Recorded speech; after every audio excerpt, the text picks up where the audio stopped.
It's Friday, November 1st, right now on 12 News at 10. I'm Chase Golightly, where students and staff at this Ahwatukee preschool were horrified to learn their classroom bunnies were killed. Now police are investigating. Seasonable weather will switch to stormy and colder conditions over the weekend. I'm tracking it all in your 12 News weather impact forecast. Phoenix detectives crack a decades-old cold case, nearly 40 years after a toddler was kidnapped and assaulted. And Arizonans can now get marijuana delivered right to their front door as dispensaries adjust to the big change. 12 News at 10 with Mark Curtis and Caribe Divine starts now. We begin tonight with a truly disturbing story. Phoenix police are investigating a gruesome discovery at a South Valley preschool. Thanks for joining us tonight. I'm Mark Curtis. And I'm Caribe Divine. Teachers this morning were horrified to find 3 classroom bunnies killed.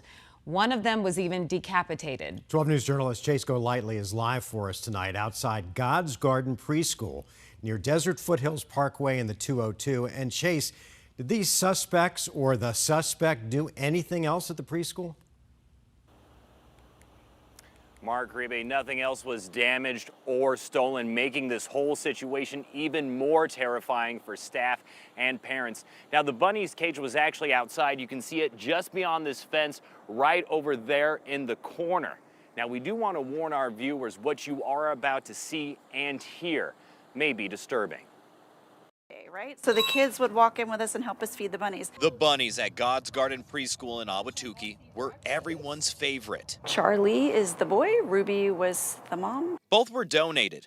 Then last year, they had the baby here, and the baby is Sunny. Michelle Rhodes, the director for the preschool, says being a hands-on learning environment, they were a fun part of the curriculum. So the children learn about the bunnies. They can take them home with them over breaks, over long holidays. They were put back in their outdoor cages after school on Halloween.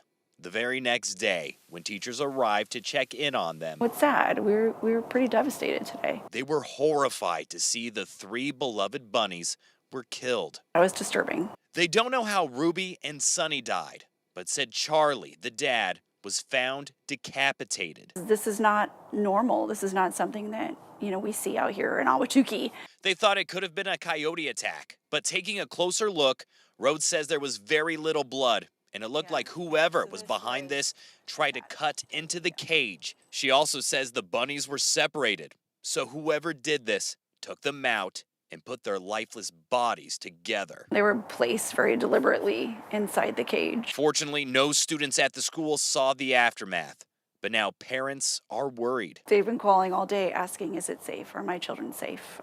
We keep our doors locked, but now we're thinking, what do we need to do around here to make sure it's even more safe? Rhodes says students are safe here, but they are looking into additional security measures like cameras and lighting outside. This is very serious for us. As Phoenix police search for the person responsible. I'm angry, and I just don't know how they could do such a thing.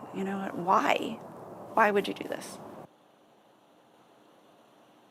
Rhodes told me that the Animal Control Department is also involved in this case and will perform autopsies on those 2 bunnies to determine the cause of death. In the meantime, the school will hold a safety meeting with parents next week. We're live in Ahwatukee tonight. Chase Golightly, 12 News. What a terrible story. All right, Chase, thanks. New at 10, a break in a nearly 40-year-old cold case. Phoenix police say the man responsible for kidnapping and sexually assaulting a toddler is finally in custody. The assault happened near 7th Street and Thunderbird Road back in 1986. The child's parents woke up in the middle of the night and found that their home had been burglarized. And worse yet, their toddler was missing. The child was found a few hours later but had been sexually assaulted.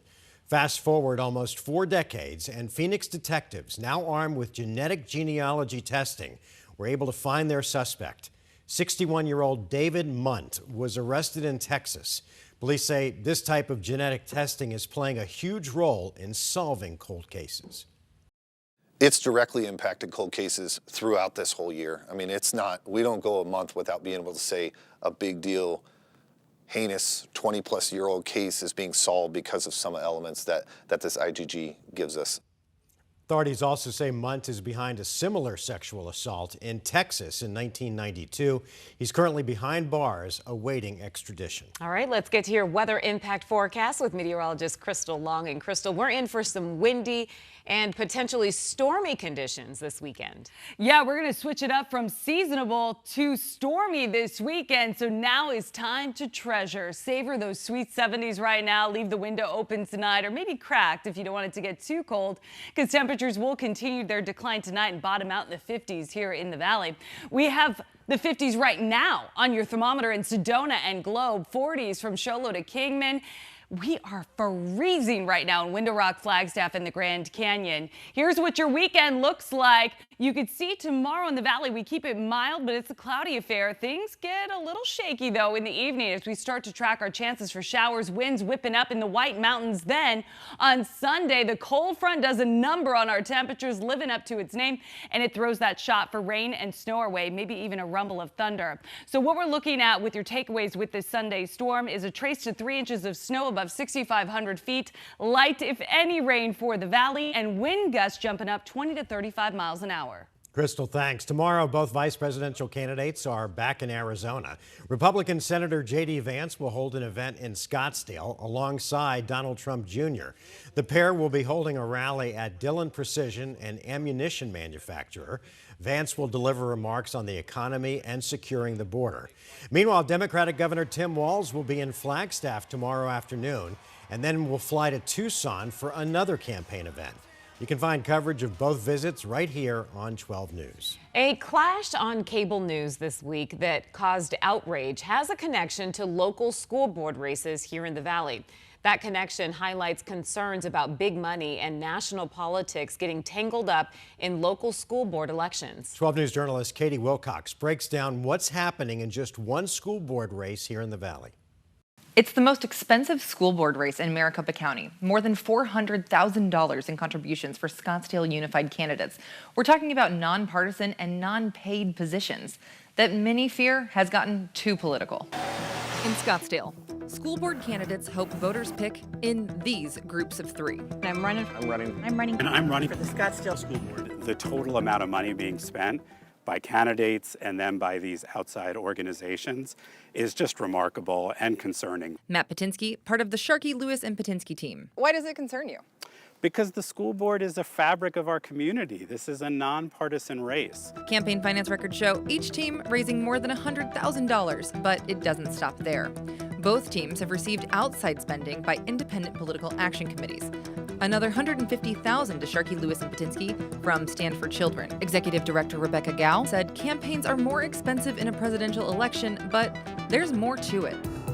And in the last couple years, we've seen an alarming shift. And that's why we got more involved this year on a much more robust level across 4 school districts. She points to spending from groups like 1776 Project PAC, reporting $58,000 to Jacobs, Beasley, and Hassler. The PAC did not return my calls or emails. Their founder, conservative commentator Ryan James Gurdusky, recently sparked national outrage during this exchange on CNN when he referenced a recent pager bombing attack. By me? I never called you an anti-Semite. I mean, I'm not sitting here saying I'm a supporter of the Palestinians, so I'm used to it. Yeah, I hope your beeper doesn't go off. Gurdusky tying these school board races to national controversies. And so I'm afraid that what this money may reflect is that our schools and our classrooms have become a flashpoint of the culture wars, when what they really should be is the flashpoint of learning. Jacobs, Beasley, and Hassler did not agree to an interview for this story, instead sending a statement laying out their priorities: academic achievement, transparency, funding, and school safety. But their opponents are optimistic they can move focus back to kids. I'd like to make our school boards boring again. I don't think that's the best slogan you can bring, but we want to make the school boards boring again. We want it to be a place where we celebrate our students, but we'd like to move away from what I think oftentimes are distractions to those real, more important topics. Also of note, Gretchen Jacobs is a lobbyist at the state capitol. One of her clients is the American Federation for Children, a leader in promoting universal school vouchers in Arizona. I asked to speak with Gretchen Jacobs directly about whether her lobbying could conflict with the school board duties. She told me in a statement that work in both capacities will be handled ethically and follow all legal professional rules. Katie Wilcox, 12 News. All right, Katie, thank you. And the election is coming up in just 4 days. If you still need to cast your ballot, remember to check out our 12 News voter guide before you head to the polls. All you have to do is just scan the QR code that's there on your screen, or you can go to 12news.com/voter guide. Just enter your address and you'll get a personalized list of everything that you'll see on your specific ballot. Again, just head over to 12news.com/voter guide. Well, it's Friday night, and maybe you had a pizza delivered or some other late night munchies. But what about ordering some pot to go with that? Okay, well, 12 News journalist Will Pitts explains as of today you can do just that. You get food delivered all the time. Heck, you can even get booze delivered if you have the right app. But starting today, your delivery driver can bring you something else. Weed delivered right to your door. Fun fact about this burger, and that cake, and this pizza. They'll all get you high. And now, you got your Uber Eats, you got your Uber to pick you up, you got your DoorDash. They can all be delivered to you. We expect to be up probably in a couple of weeks and going strong by December 1st. Recreational marijuana home delivery became legal as of Friday. Order this, or this, or this, and someone will drive it right to you, like pizza delivery. Mint Cannabis says it'll be popular, but it may not increase business. I think the customer base in Arizona has pretty much settled.